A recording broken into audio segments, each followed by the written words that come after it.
Résumé, philosophie de la réalisation personnelle. Se construire dans la liberté. Du philosophe Michel Lacroix, 2013.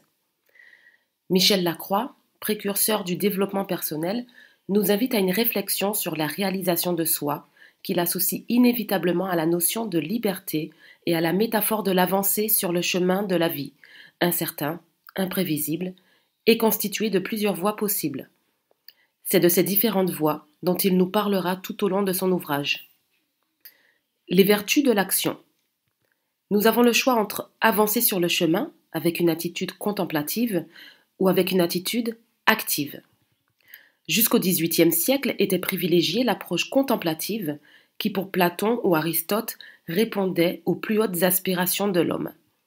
Ainsi, la sagesse n'était atteignable qu'en se libérant des durs labeurs inhérents à la condition terrestre. Rousseau décrit également le pur sentiment d'exister dans l'inaction et le détachement de tout désir. À partir du XIXe siècle, c'est la vie active qui sera privilégiée comme chemin vers la réalisation de soi. Après la Révolution française, de nouvelles professions émergent avec la possibilité de sortir de sa condition sociale. Des héros, dynamiques et ambitieux, s'inscrivent dans la conscience collective, valorisant ainsi le principe d'action. Gustave Eiffel, Saint-Exupéry, Alain Bombard, etc. Pour Kant, la contemplation ne peut amener à la connaissance de l'absolu. C'est l'action qui peut répondre à la nature même de l'homme, à ce pourquoi il est fait. Dans la même lancée, Nietzsche développe sa pensée autour des valeurs de l'action comme chemin vers l'accomplissement. Marx met en avant la puissance intérieure de l'homme, son potentiel d'accomplissement dans et par le travail. Sartre met en avant le projet comme moteur dans ce qui constitue l'homme. Aujourd'hui, au XXIe siècle, nous sommes sous l'influence de la philosophie de la vie active. Et c'est cette vie active que défend également l'auteur de ce livre. Pour lui, je cite, « L'action constitue une condition sine qua non du développement personnel ». Cependant, il met en garde contre les dérives de l'action. Premièrement, elle peut devenir obsessionnelle, rendre addict. Deuxièmement, elle peut déboucher sur de la compétitivité, de la rivalité. Enfin, elle peut être associée à la recherche d'un épanouissement personnel par le succès à tout prix. Ainsi, la réalisation de soi peut se transformer en aliénation de soi. C'est qu'au cours des XIXe et XXe siècles, le fantasme de la grandeur a été encouragé à travers la valorisation de personnages exceptionnels tels Napoléon, Liu Tei, etc.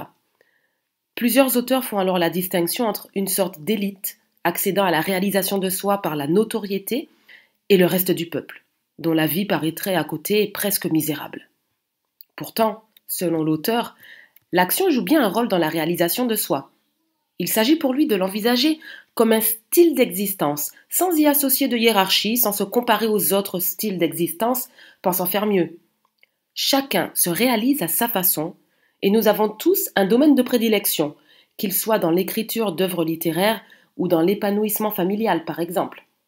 Ensuite, l'auteur nous invite à privilégier l'action modeste, réaliste, l'action du pas à pas, plutôt que la recherche de l'exceptionnel, du grandiose, qui fait généralement des dégâts sur le chemin ou qui anéantit si le succès n'est pas atteint. Finalement, la sagesse est à trouver dans l'équilibre entre la vie active et la vie contemplative. Aujourd'hui, imprégnés par la philosophie de la vie active, il nous faut retrouver plus de calme, de lenteur, de simplicité, de vie intérieure. Redonner la priorité à l'être plutôt qu'à l'avoir.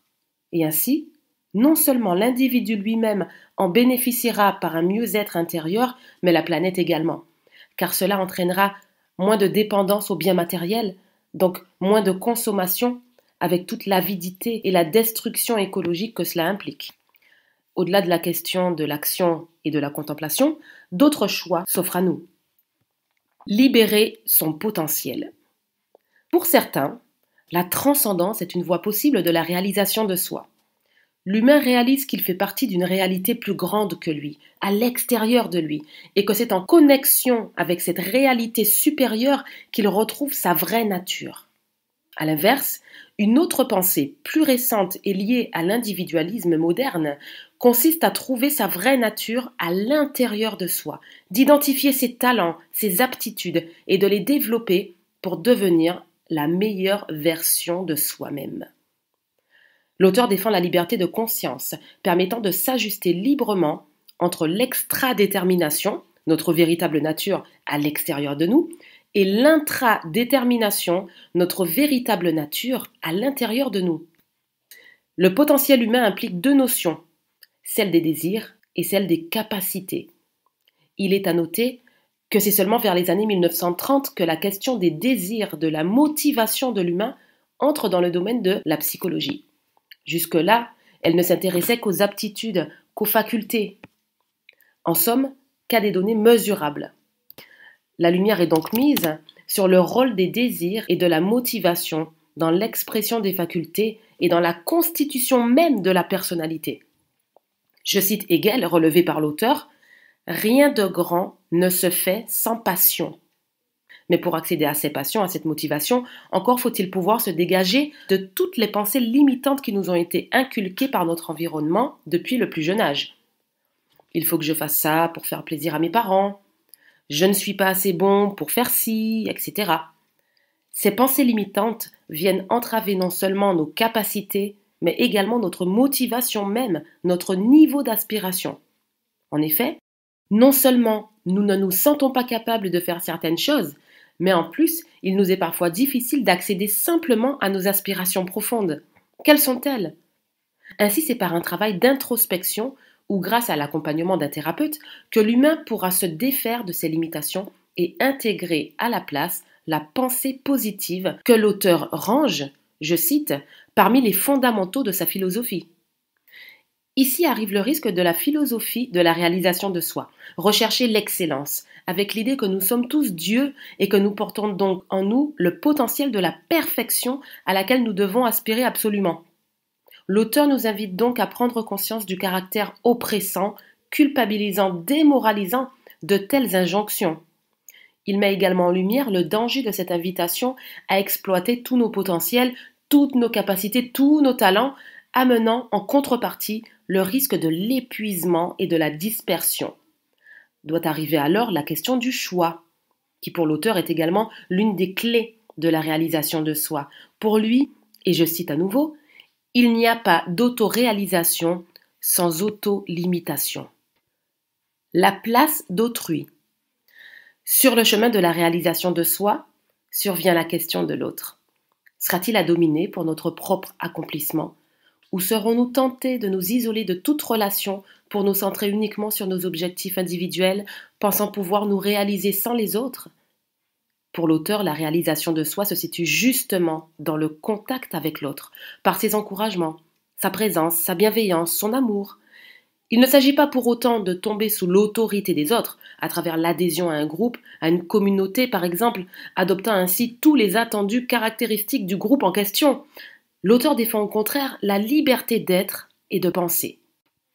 Pour conclure ce résumé, l'auteur classe la réalisation de soi dans les doctrines perfectionnistes, dans le sens où l'objectif n'est pas ici l'atteinte du bonheur, mais l'atteinte d'une perfection de soi à travers le développement de ses potentialités. Elle contribue toutefois au bonheur, ne serait-ce que par le plaisir qu'elle procure et la satisfaction d'être arrivée à ses objectifs, même si de nouveaux objectifs apparaîtront systématiquement, car finalement, la réalisation est plus dans le chemin à parcourir que dans l'idée du repos à l'arrivée.